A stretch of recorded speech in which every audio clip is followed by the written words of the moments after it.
I'm Gerald Bentley. This is LVWS Confidential. Today, we are joined by Dom Vitalli, the man behind Train in AZ, Phoenix Championship Wrestling. He also can help you be the best you to find that personal excellence and, even in pro wrestling, the importance of losing. Hey, Dom, glad to have you on. Look forward to talking a little bit about that because I've had a chance to listen to your Knuckleheads podcast and some of your motivational messages. And, man, there's a lot of similarity to some of the things that I say on my sales training, Wrestling with Sales. There really is a lot to learn, isn't there, from stepping into the ring? Yeah. Thanks. First off, Gerald, thanks for having me on the show. I really appreciate you taking the time to reach out and give me a chance to speak on your platform. Very grateful for that. But yeah, man, what I always tell my students is that a lot of the stuff we're going to learn here within our training center, you can apply out there in the real world. And we can get more into that a little bit later, but that's one of my main goals since day one was to not only create better wrestlers, but create better people. Yeah, and that's what I wanted to ask you about because we've had some big wrestlers in the region on. We've gotten into having some of the female fighters on, but really haven't gotten into another area that I think is super important in independent wrestling, not just in Las Vegas and Phoenix, but everywhere. Who's training you? What background are you getting before you get into the ring? Because it's one thing to say, oh yeah, hey, I'm a pro wrestler. It's another thing if you got your training from somebody who's really not pushing you to do anything. You're not getting much background. You can do a few flips, a few flops, but you can't really get in there and go. Is that something that motivated you to get into the training side? Yeah, for the longest time, I always saw this gap, like something was missing, especially out this way. So for a while, I was training at one of the other local wrestling schools on my own time. The reason why was this was years before we opened Train in AZ. It was a Thursday night, and I just wanted to kind of get some reps in myself at the local wrestling school to work on some stuff. And I went up there, and there's about 4 or 5 guys just kind of sitting around. And I'm like, hey, who's the instructor tonight? And they go, well, there isn't one. And that completely blew my mind that there was that lack of structure, that lack of responsibility, especially with these young kids that are, instilling their safety and their money into you. And you're just going to kind of leave them to the wolves for themselves. And that didn't sit well with me. So from that point on, I started training that Thursday class, without ever asking for a dime, because that's not what it was about. It was about you just took it upon yourself. Yeah, absolutely. And then as time went on, we had made a lot of progress with some of those guys and girls. And, but I didn't have the freedom to do what I wanted fully because I had a specific philosophy about how you should train in this field. And it wasn't necessarily matched by the person who owned the building and owned the ring. So that's when, myself and my business partner in the wrestling school, John Wolfgang, we got together and kind of brainstormed an idea. It was more his idea. I was very reluctant to take that leap. But we sat down over the course of a couple months and really formulated a solid plan. And Training AZ was born out of it. Now, at the time you did that, and you still get into the ring and wrestle at a high level, how long had you been a professional wrestler? I started my training in December of 2000. And I was kind of rushed in, and my first match by March of 2001. So I had been doing this for quite some time, and I would never put myself in a position to train anyone if I didn't feel like I knew what I was doing. And I think that's something that's really overlooked now. Is a lot of guys are claiming to be trainers and stepping up, and they don't know anything. And again, they may be able to have great matches and this, that, and the other, but there is so much to know about what it takes to do this at a high level and takes a very long time. And once you think that you figured it out, years and years later, you realize you never had it figured out. So I made sure that the first time I ever even attempted to share my knowledge with anybody, that I had a very strong footing and very strong training background, for myself. And the fact that I was getting that feedback from a lot of top guys in our industry that I did know what I was doing. And that was important to me. And I said, okay, maybe I do know what the heck I'm doing in this ring. And maybe it's time to kind of share that knowledge to whoever wants it. Yeah, which is a huge part of it. I know I used to do morning drive sports radio, and I covered the WCW, and I've referenced this in a couple of different interviews. I had a chance to have on Lord Steven Regal, and he told me at the time that, hey, I don't consider you a professional wrestler until you have 10 years under your belt, because it takes that long to really learn all the intricacies and to do it safely.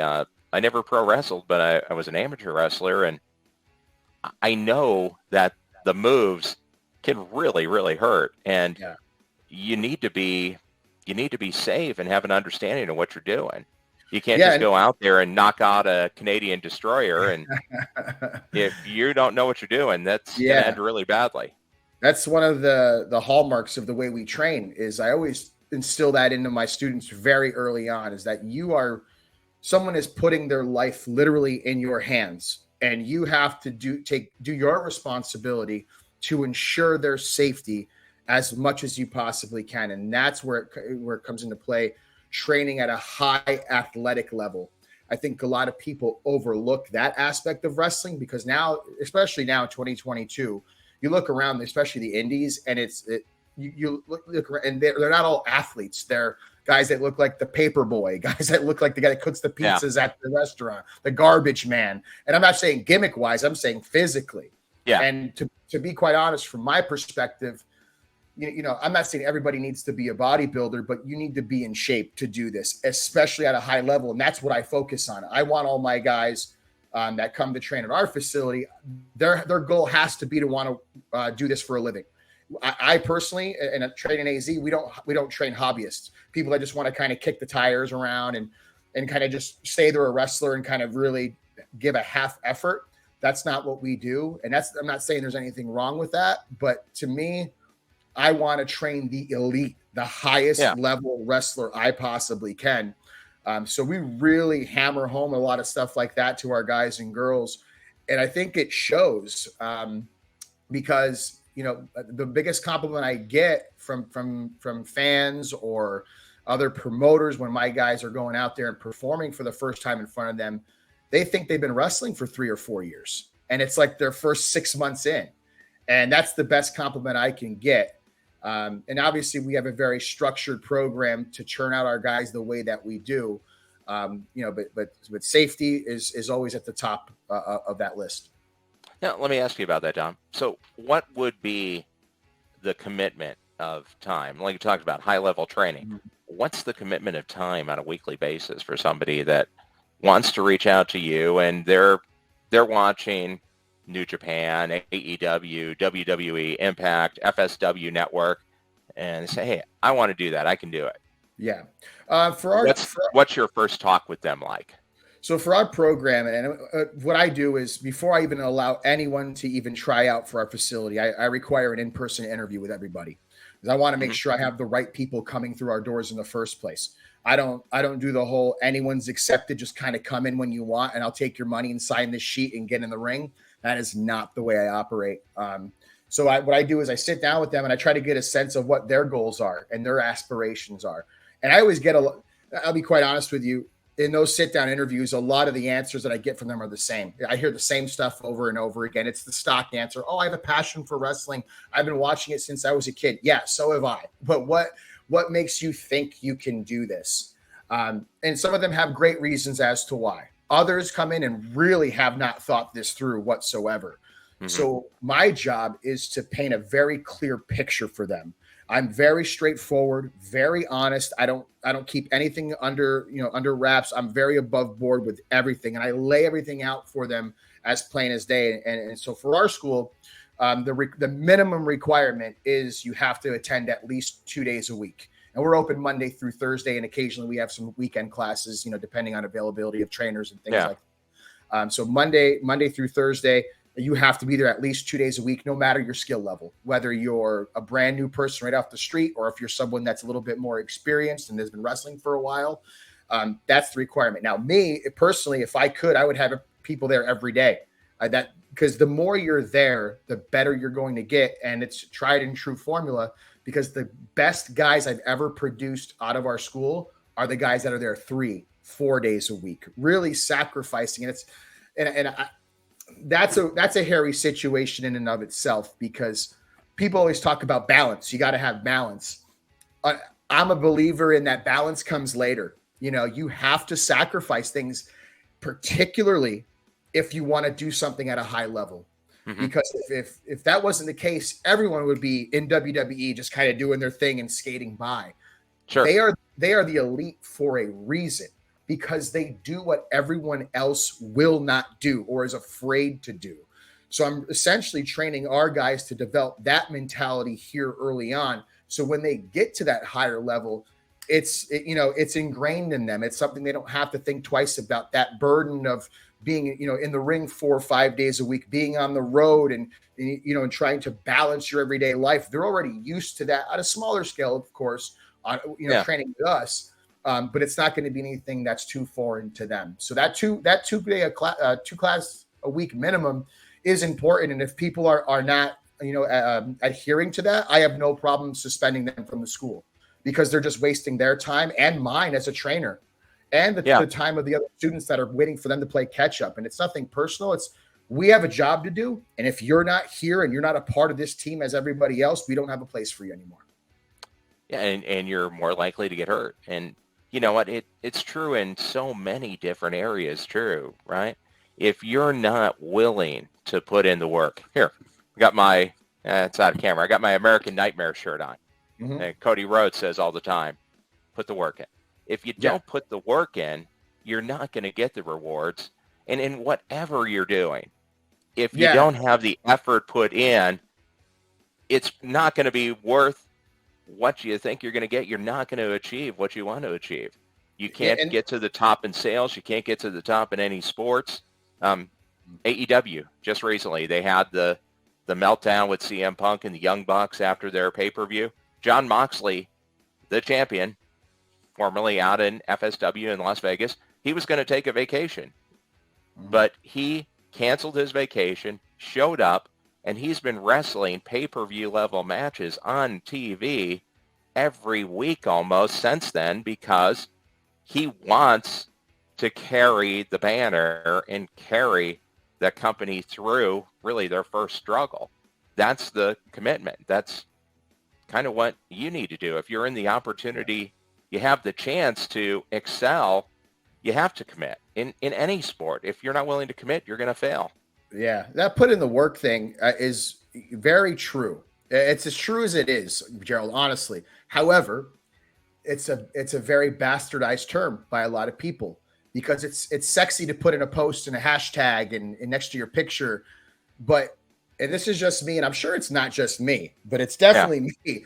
I always tell people, I have 2 functioning eyeballs. I can see clear as day if someone is actually working hard. And I see this all the time, especially on social media, putting in that work, doing it.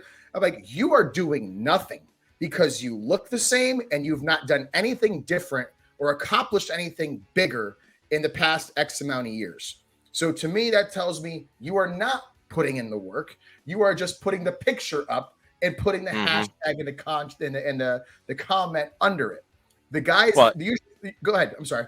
I was going to say, and Dom, if people subscribe, and you can find it anywhere you find podcast, at Knucklehead Podcast, you talk about that, and you talk about how it relates to sales, how it relates to whatever somebody's doing. And absolutely, 100%. If you're actually doing the work, whatever it is, if you're here, I'm a car sales manager full-time.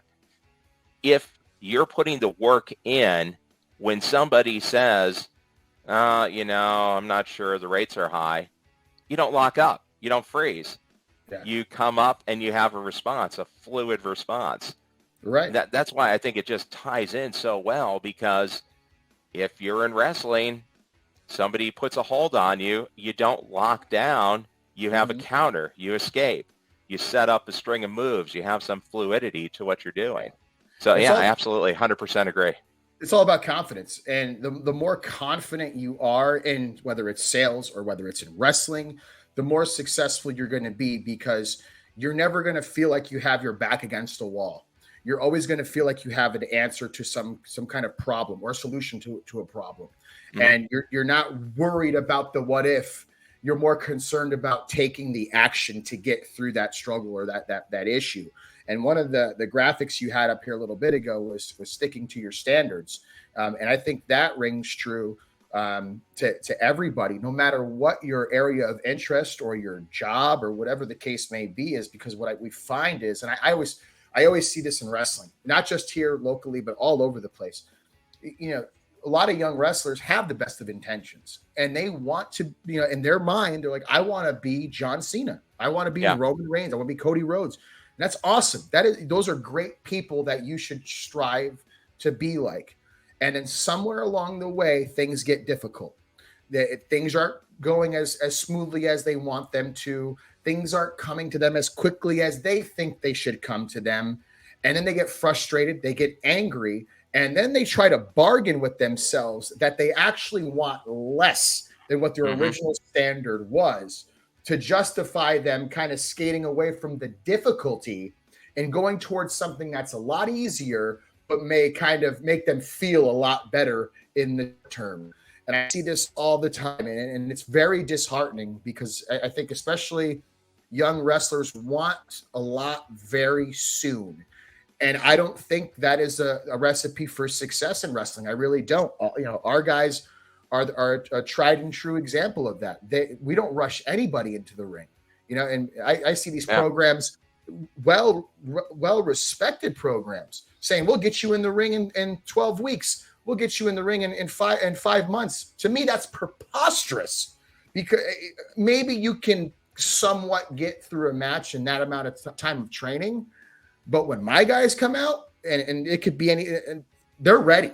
And that's why Yeah. they hit the ground running and look like they are, and get a lot of great opportunities early on, because they're so refined, because they took the time to learn the skills they needed to and weren't in a rush for the immediate payoff. And the story tells itself with the great opportunities my young guys have been getting all over the place. And it's a testament to them and the hard work that they've put in on themselves, the belief they put in on themselves, and their just stick-to-itiveness of refusing to settle for less and sticking to that standard that they originally set for themselves. Yeah. There's nothing worse.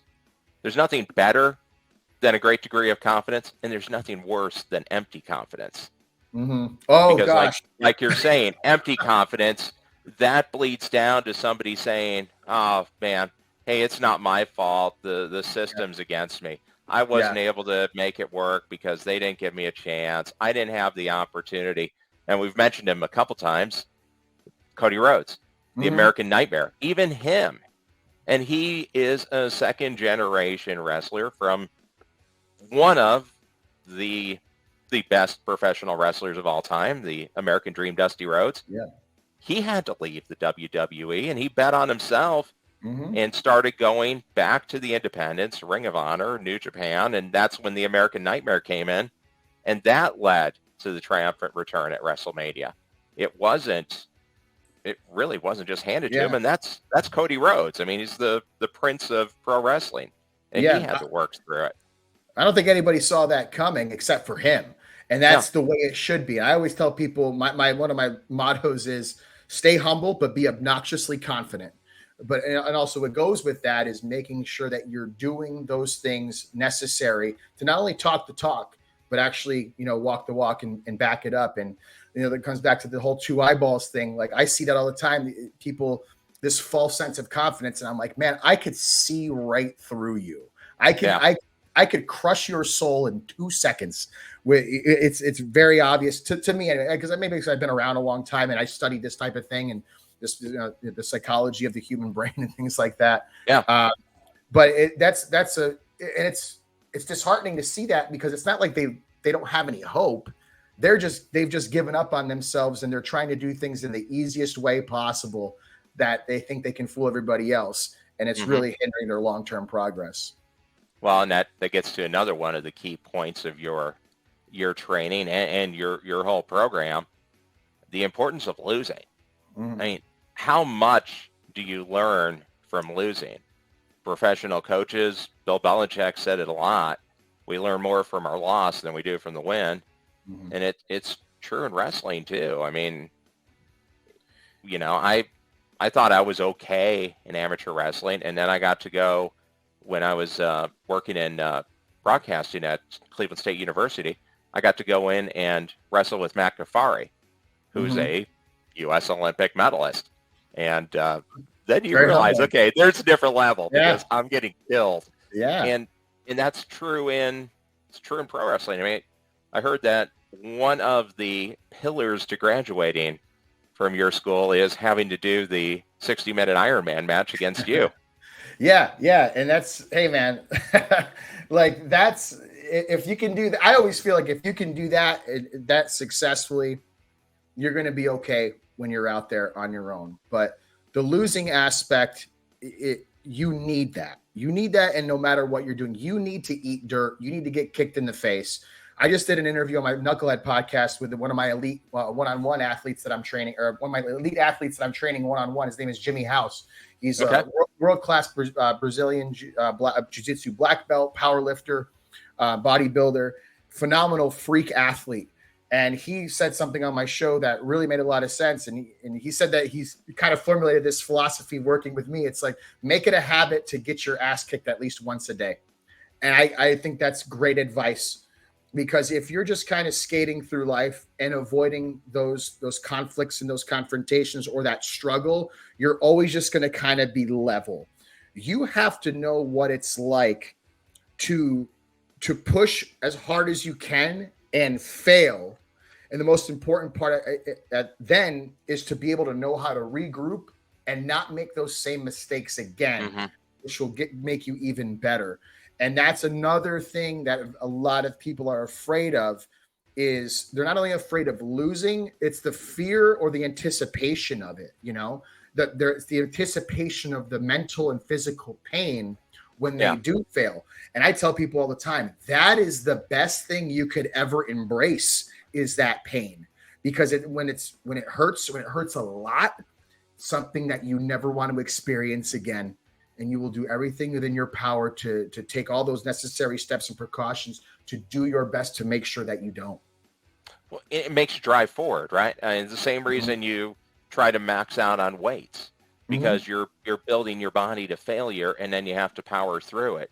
If, like you said, if you just settle for easy, if you make it okay that, hey, you know, I'm just going to do this. This is good. Oh, okay. I mean, if that's what you want, but you're settling, you're putting the ceiling on yourself. No one else is. You have to go out there and fight and try. And then, like you said, that's where balance can come in. Once you've achieved those goals you set for yourself, you feel so much better because you did something. You climbed to the goal. You met that next bar. And then I'm sure you fall into this category. There's always another bar after that, because you're never content with what you achieved. You want to keep fighting. No, the destination isn't the jewel. The journey is the jewel. That's what I was taught a long time ago. And, you know, I've seen it firsthand. There's a couple of my guys, 3 of my guys just recently were privileged enough to get personally invited to do a one-on-one camp with Shibata for New Japan Pro Wrestling. Wow. And that's an invite-only thing. That's not like, hey, pay your money and we'll take you. These guys were singled out and said, hey, these guys got something. Let's see what they have. And they got a chance to work with Shibata for a week, and, you know, strictly with him. And they crushed it. They did a great job.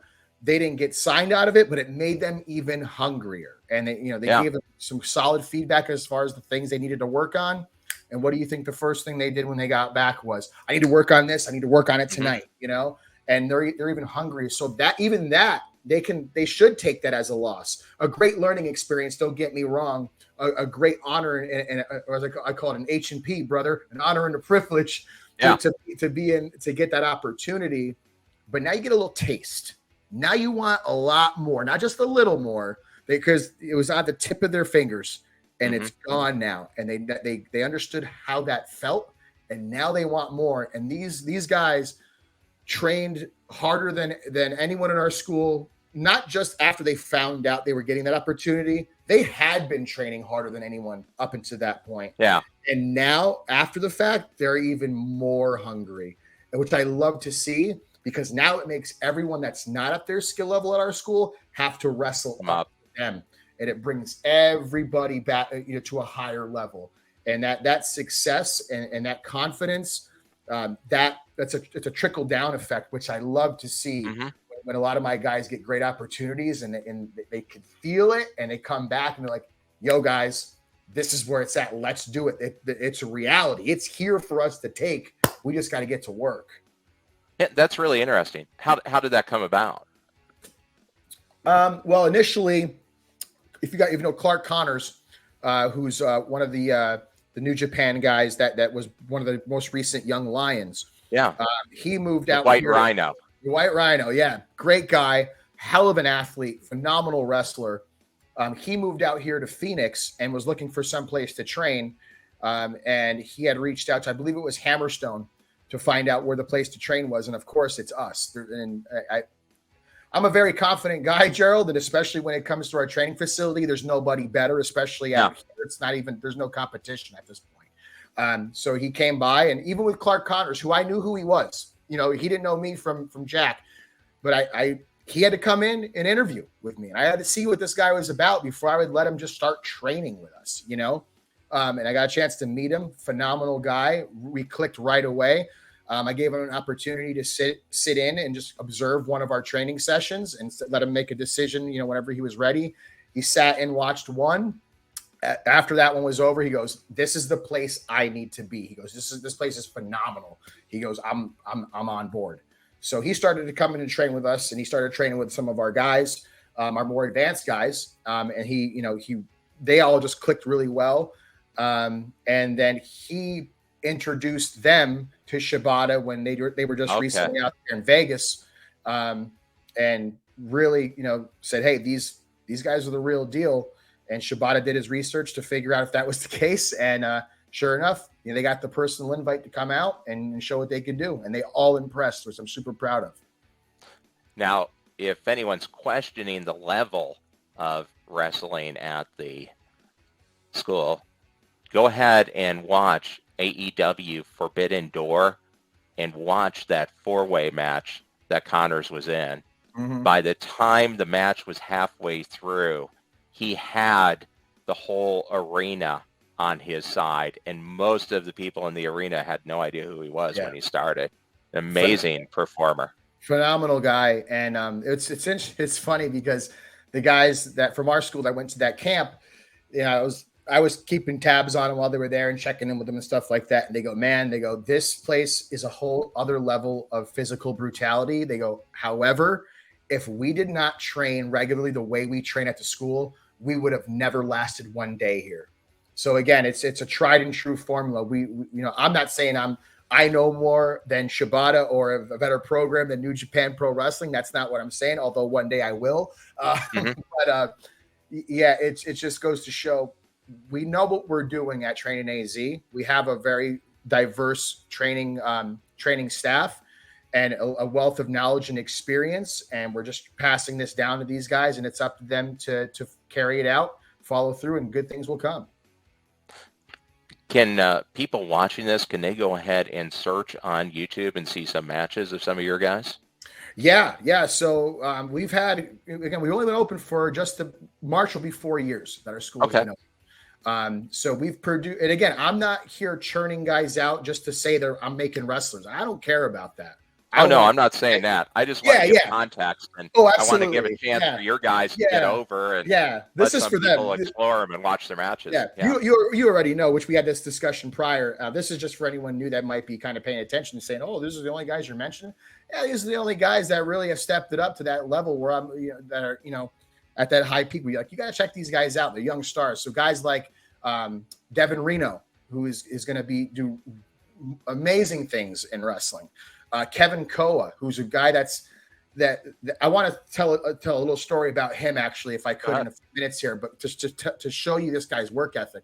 But Kevin Coe is a monster. He's phenomenal. Grizz Brody, young little power, little, he's 2 times my size, powerhouse. But man, he's got this unmatched charisma. He has this ability to connect with the fans, and just this explosiveness that's like he's something special.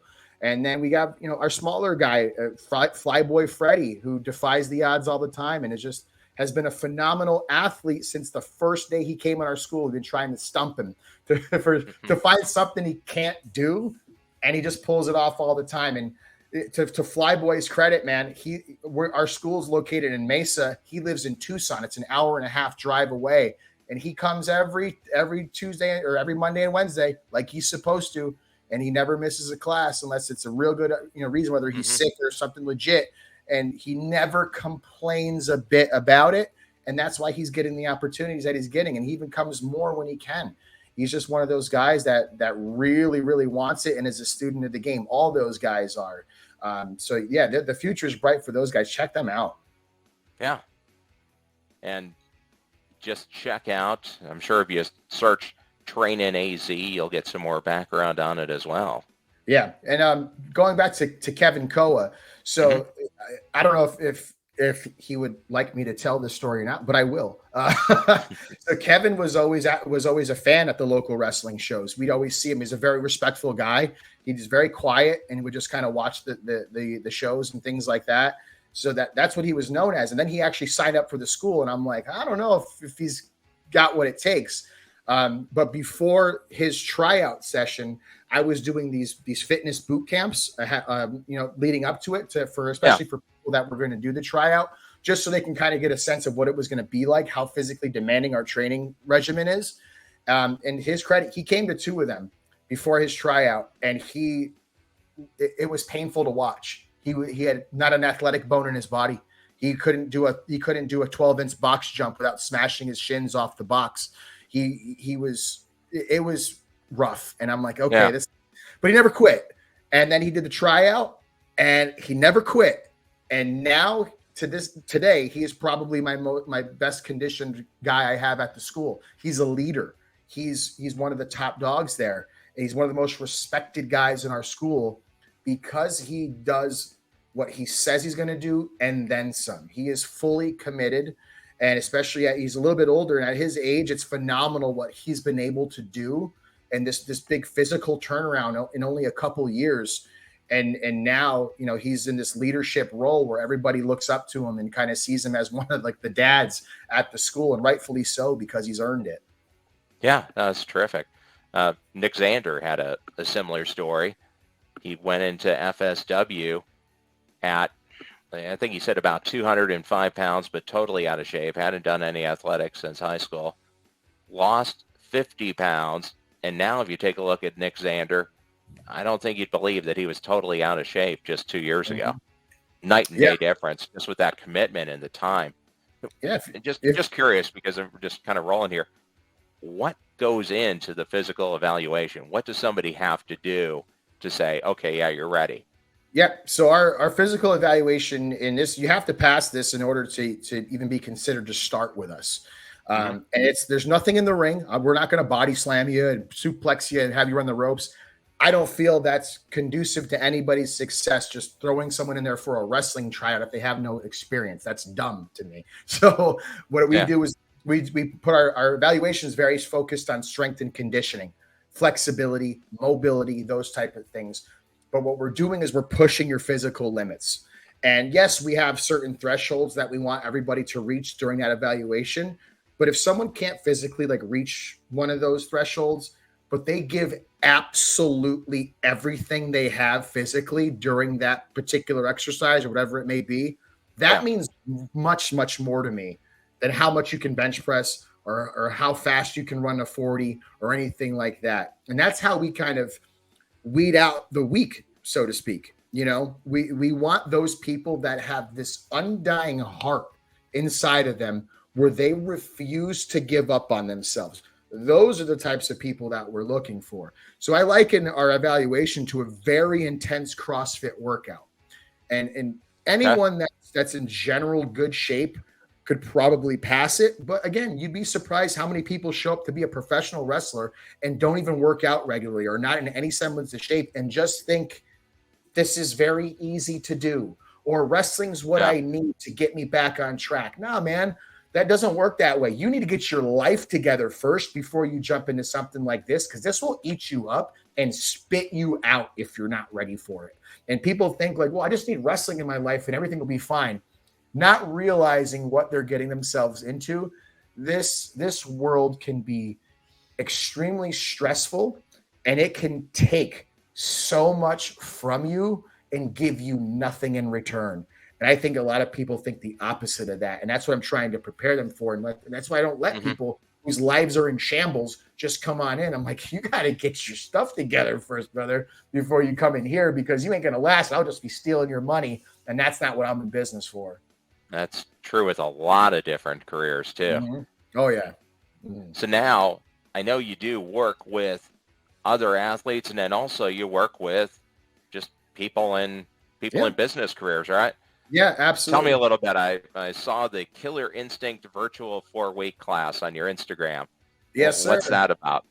Yeah, so I got into the personal development field during COVID. I just did a lot of work on myself during that time. I had a lot of time to myself, Sure. and really figured out, how to get myself to become the even better version of myself. And I was like, man, this is stuff that people need to hear. This and I started reaching out to other people to kind of coach them in that regard, whether it was to improve their personal life or their professional life or whatever the case may be. And there's a variety of different areas because everyone struggles with something different. Where one guy might struggle with confidence, another might struggle with accountability, another with discipline, or some people have all those things that they struggle with. So I've started doing that, and it kind of snowballed from years prior. I've been sober for almost 15 years now, and Great. early on in my sobriety, I started doing a lot of talks. Because that's part of the recovery process is sharing your story and instilling hope in others so they can learn from your story or take inspiration and hopefully apply it to themselves. So Sure. I was speaking at a lot of schools and things like that, passing this message on, and this message slowly turned into, keeping a positive mental attitude, working hard, being accountable, being responsible, those types of things. And I was doing it early on and I didn't even realize. But Yeah. then when I started the actual coaching aspect, it all kind of came together. So I've been doing some group sessions, here and there. I've been doing one-on-one coaching with individuals as well. We did our last Killer Instinct course, virtual course, was about a year or so ago, and it Okay. was phenomenal. The guys got a lot out of it. We just haven't revisited it until now, and we've gotten some good interest, and we got a new batch of guys and girls coming aboard. It's a virtual course. You can do it from anywhere you are in the world, for that matter. We do a lot of it virtually, and we meet together once a week as a group and discuss, what we've been working on and where we're going from there. And it always what it is. It's always a common community of people that want to do better. And the great part about it is a lot of the people that do these groups with me, they don't know each other coming in. And by the time the 4 weeks is up, it's like you got a brother in arms, Yeah. and they've developed these really solid friendships, and they even carry them on afterwards, which is beyond That's what I great. even imagined. And it's awesome. And it's a way to just kind of, hold yourself accountable and keep yourself going even after that course is over. So we're looking forward to it, man. It starts this Sunday. Registration ends on Saturday. So yeah, if anyone's interested, feel free to hit me up, and I'll be happy to explain a little bit further if needed and get you taken care of. And it's terrific to get together with like-minded people too, because you can share your experiences, even if the careers are different.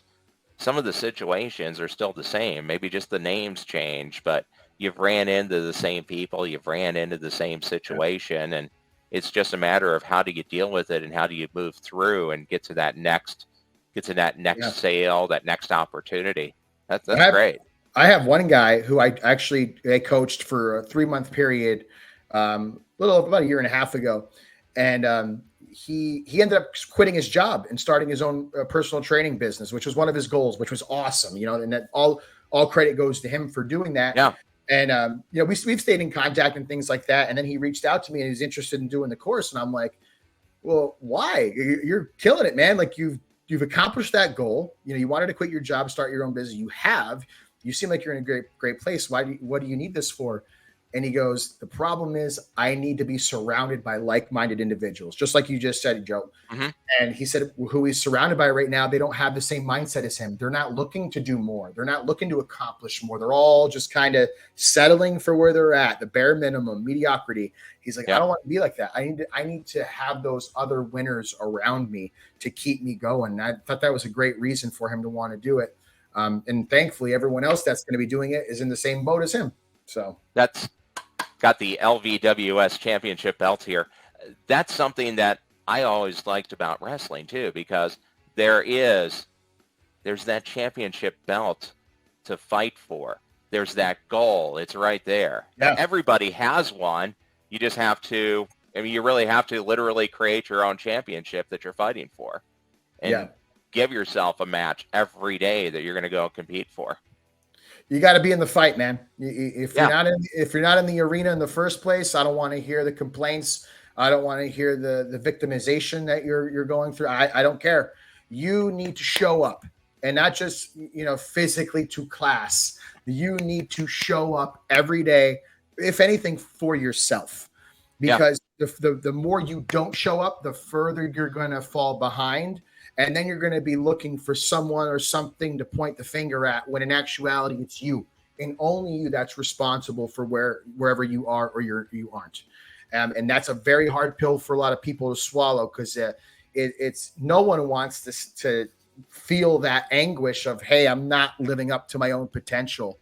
But the real growth is when you're honest with yourself and you can hold yourself accountable and be honest with yourself and say, you know what? I'm not doing what I'm saying I'm doing. Mm-hmm. I'm not living up to the expectation that I have or that I'm putting into other people. It's sink or swim time. And if you are willing to swim, you will find the shore and you will find gold at the end of it. I assure people that all the time. Yeah. Are you really there, or are you just present? Yeah. Yeah. And absolutely. We run into that all the time, at the school and things like that. For a variety of reasons, people will be there and they're just kind of going through the motions and stuff like that. And so, if we could see that, we'll try to get to the bottom of it and help them out through, if they're having actual issues, because our school is more than just a wrestling training center. It's a home for a lot of our guys, it's a second home for them. And they've developed a family amongst themselves. So we want to help people more than just teaching them, back body drops and headlock takeovers and things like that. And if they want the help, we're going to give it to them. But it's the people that kind of just coast on and think they're going to do the bare minimum and be able to hitch their wagon to us. Got no room for that, man. And, we always tell people, we'll never give up on you as long as you don't give up on yourself. And once you give up on yourself, there's nothing I can do for you at that point. I'm not going to come to your house and physically pull you out of bed and dress you and cook you breakfast and drive you to the gym to work out. That's not what I'm going to do. Nobody's going to do that for you. You got bigger problems if that's what you're waiting for. But if you are going through some struggles and you need that guidance, as long as you're willing to put in some work for it and do your part, I got your back. And the whole school has people's backs like that. It's the ones that don't do anything or that just talk that they're going to do stuff. And it's just, you see the same repetitive process over and over and over again. At some point, it's like the boy who cried wolf, it's the person that there's always something going on and I'm going to change. I'm going to do this. And it's, you want to believe that they will, and you want to offer that helping hand. But to me, I tell people too, there's a difference between empathy and sympathy. Empathy is, I'm going to throw you the life preserver. It's up to you to grab it. Sympathy is, I reach my hand over and you pull me in the water with you. And I'm not going to do that. So it's when push comes to shove, it's up to us individually, no matter what it is, determining where we end up. And we can have people to lean on for sure and support systems and stuff like that. But nobody's going to do it except for you. Yeah, you got to get in there and fight. Now, to kind of seg back into wrestling, you got Phoenix Championship Wrestling coming up on November 19th. What's going to be going on in that show? So this is one of our biggest shows of the year, actually. We're going to be holding our tag team title tournament to crown the very first Phoenix Championship Wrestling Tag Team Champions. So we have a field of 8 coming into the night. Okay. Bracket system, so the winner is going to have to wrestle at least 3 times to win. We have a lot of young teams from Vegas, such as Los Suavecitos, Sky High, are in the tournament, who are two young teams that I absolutely love. Mm-hmm. We have the Keepers of the Faith. That's myself and my partner, Gabriel Gallo. We have the Gods of War, which is Hammerstone and Graves. We have a local team, the MK Army, is a luchador team, who are very violent and very good. Okay. We have Res Dogs, which is Kyle Hawk and Coco. We have our homegrown talent as well. Flyboy Freddy and Devin Reno are teaming up. We also have 2 other training AZ grads, Tommy Test and MBW. So it's a stacked card. In addition to Vegas's Rochelle Riveter is going to be on the card as well. She'll be taking on one of our female students from Training AZ, Zamaya, who's making her PCW AZ debut that evening. So it's Kevin Koa is defending the Slam U title. It's a stacked card, stacked night. Tickets are on sale right now at PCWAZ.com. Our shows are always a great time, always a packed house, a wild and ruckus crowd ready to go. And we're looking forward to crowning the first tag team champions next Saturday night. That's a big card. And if you search Las Vegas Wrestling Scene Confidential, go to our YouTube channel, Las Vegas Wrestling Scene. You can get a little background in, because we have interviews on there with Rochelle Riveter, the MOM, and we're also going to have an interview with Mondo Rocks from Sky High. So you can get a little bit of a background before you go into the show. Now, how can people outside of Phoenix catch up and watch some of your shows? So the best way to keep up to speed in real time as far as what's going on is follow our Instagram page at PCWAZ. We also have a YouTube page. You can just search it, Phoenix Championship Wrestling. Our matches are put up there very regularly. Sometimes there is a lag time, though. So I think we're almost pretty much up to date with all of our events right now, but there is a little bit of a lag time, so just be aware of that. Or you can find the latest news on PCWAZ.com. Okay, awesome. Yeah, that sounds like a great show. That'll be a lot of fun. And a lot of high-end talents. Hammerstone, the FSW champion, MLW champion. So big time guys you can see on national TV. That's what we're trying to do from the first place, Gerald, is we were trying to present something different than everybody else out there, especially in this area. We put a strong focus on skill. Whereas there are no free spots given on the show where, like, okay, you showed up, you get a match. Oh, hey, maybe we'll find something for you. Does not work that way. You have to be able to wrestle at a high level in order to be on our events, plain and simple. And I think that's the biggest reason why we are the biggest show in the state of Arizona, is because we're so much different than the others. And we don't, use all the same guys that you can see 50 other times that month. And we look for, we try to make our own stars, and we try to have, make that the roster younger, and those new up and comers is what we're looking for.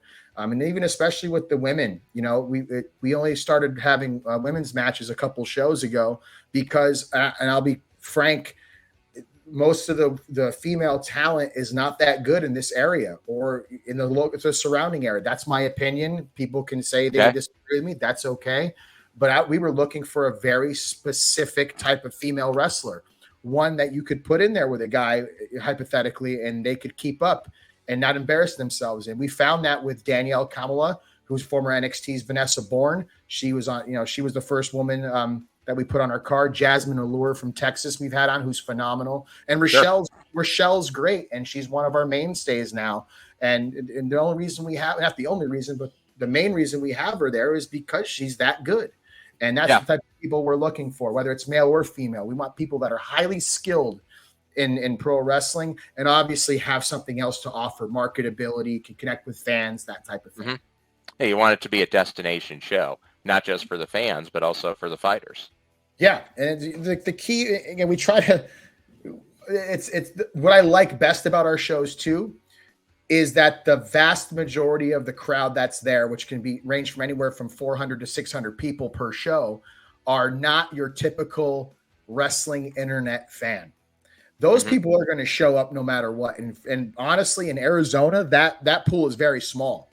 So I'm not worried about them. If they're going to come no matter what, and if they don't, it's really it's no difference to me. We always put a focus on the normal person. And I say the normal person. I don't mean that in an offensive term to any wrestling fans out there. Casual fan. Yeah, casual fan or civilians, if you will. And our whole objective was get them in the door once, hook them with the wrestling and the characters and the believability aspect of what we do, and we'll have a customer for life. And that's what we've done. Like, we hit the ground running after COVID ended. Our first show back, we had about 600 people there, brand new, most never seen wrestling before. And they come every single time now because they're hooked, because we didn't insult their intelligence. I think that's the biggest thing. We didn't put people out there that had no reason being in the ring in the first place, that were an embarrassment to what we did. They looked at everybody that wrestled and go, wow, these guys are really skilled. And I think that's important and very overlooked by a variety of different places, whether it's for financial reasons or ego reasons or whatever the case may be. To me, that's the best formula you can have is highly skilled athletes that don't insult what we do. Yeah, that's great. Hey, we'll move into the title round here, kind of winding down. Cool. Let's see. What wrestler was the most influential to you? Oh, so growing up as a kid, Hulk Hogan was the be-all, end-all for me. And to this day, to me, he's the biggest star wrestling ever produced, no matter what. Everyone knows Hulk Hogan. So sure, that I was a fan of him growing up. However, as the years went on, the one thing I can do probably better than anything else, especially in wrestling, is talk. I've always been able to talk. Okay, wrestler. I'm never gonna be the one that says I was the best actual wrestler out there. I wasn't by a long shot, but I'm a pretty smart guy and I know how to put things together. I'm fairly athletic. I can see something and do it. But talking was always my strong suit. And when I was a teenager, my favorite wrestler who talked the most crap, it was the most believable to me anyways, was Shane Douglas.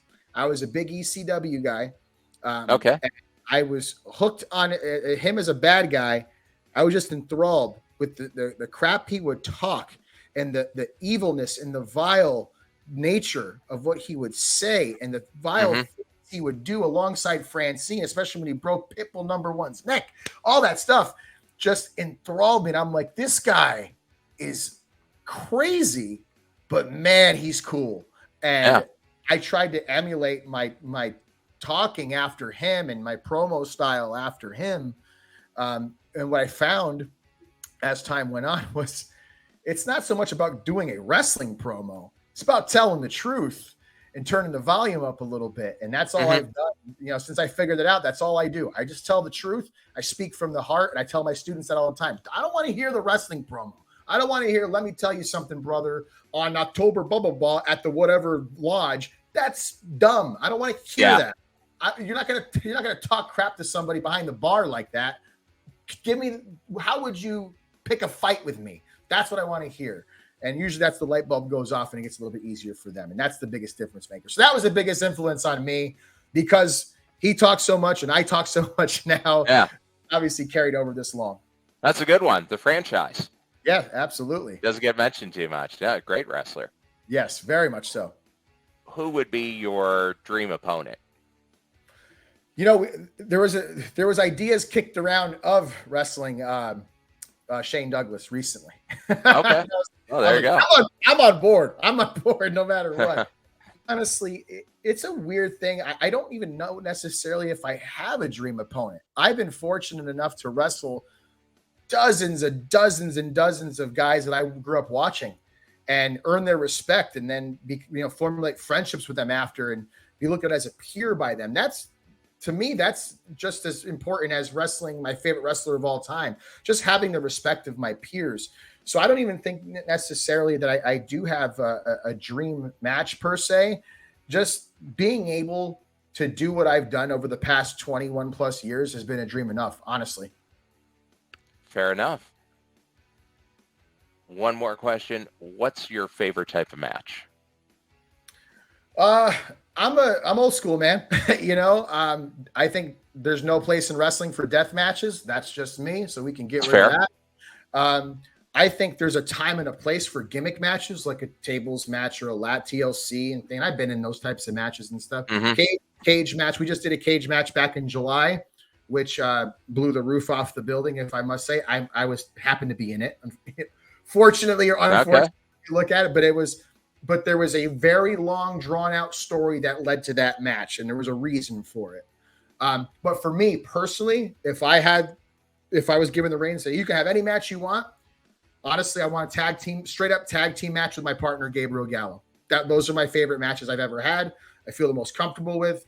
I love teaming with him. We're like brothers. We read each other's minds. We know who's going where at each time. Those are the most enjoyable for me. Is old school tag team wrestling by the rules. Fair enough. Mm-hmm. Cut the ring in half, work the arm. That's it, man. Double team a little bit, get some moves in while the referee's looking the other way. Great. Bring that baby face back to the shark cage. Hey, last question. What's your main goal, moving into 2023? Oh, wow. Biggest goal professionally, I would say, is to just continue producing high-level, respectable athletes out of the training center. We got a good thing going on right now, and we're looking to actually expand even larger, which I think we're just about there. So that's the big one. Obviously, growing the PCW AZ brand as well. We have a lot of great things lined up for 2023 there. That'll be kicked off to a wonderful start. And I think I'm going to expand the coaching aspect as well and start taking on some new clients, both in a group setting and in one-on-one, because the need is there. And a lot of people do need some help right now, kind of figuring things out and being directed down the right path. And if I can be there attached at the hip with them, I'm going to do that. So those are the biggest goals for next year. Okay, terrific. Some great goals. And big show coming up. You have the 4-week Killer Instinct class coming up on the 13th. You have the crowning of the first PCW Tag Team Champions. Yes, sir. November 19th. That'll be great. Man, thanks a lot for joining us, Dom. Thanks for stepping into the ring here on Las Vegas Wrestling Scene Confidential, LVWS. You get to be the LVWS Champion of the Week. All right. Yeah, there you go. Put it on your bio. You get another title. Hell yeah. By all means, follow the Knuckleheads. Subscribe to the Knuckleheads podcast wherever you get your podcast. And subscribe to the Las Vegas Wrestling Scene YouTube page for shows like this every week. Dom, thanks again for joining us. Until the next time we step into the ring, I'm Gerald Bentley for LVWS Confidential.